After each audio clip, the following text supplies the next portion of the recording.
Okay, thanks for all your feedback from the last video that we've done.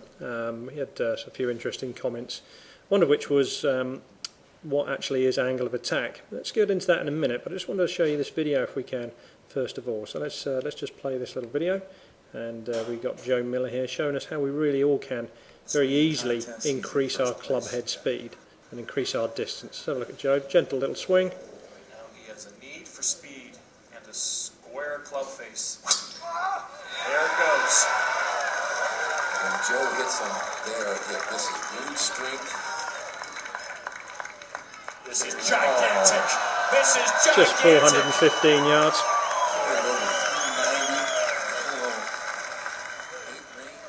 Okay, so just your average drive there. Quite an interesting next clip. We get a little bit of a zoom in on his golf swing through impact. Yeah, this is Aaron Miller. This is Here we go. your shoes, as they say. And we see him there smashing that ball, both feet off the ground. But the important thing is his club is on the upward angle of attack as it's striking the golf ball. Let's look at that in a little bit more detail then. So we've got Giulietta Granada from the LPGA Tour. Great golf swing this, we use this a lot when I'm teaching. We've got it zoomed in here on this side of the screen with her angle of attack, and we can see that she's got a 4.6 degree upward angle of attack here, and that's illustrated by this yellow line. Okay, catching the ball on the upward journey. Obviously this is just with the driver. We're just literally talking about what we can do to max out our driver distances.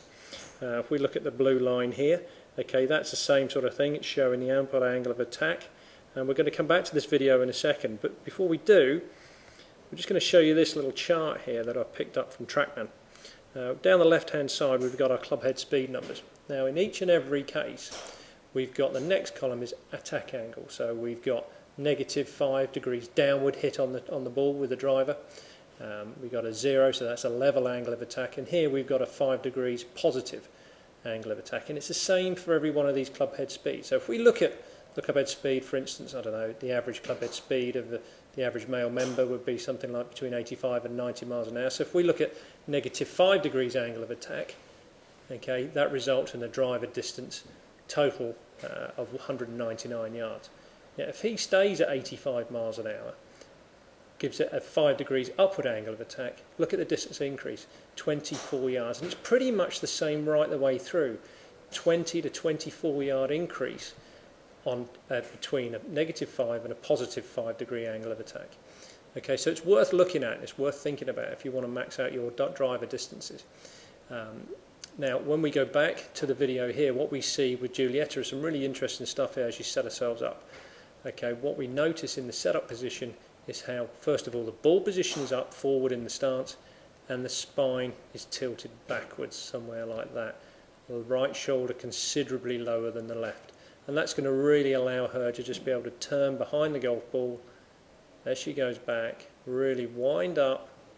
See how she's rotated around that axis? Okay, she comes into the golf ball, we'll try and stop her at impact. Okay, just rewind a few frames and you can see how she's very definitely staying back and behind that golf ball, really trying to launch that golf ball up in the air. One thing we've all got to remember is that, as said in the last email, it's the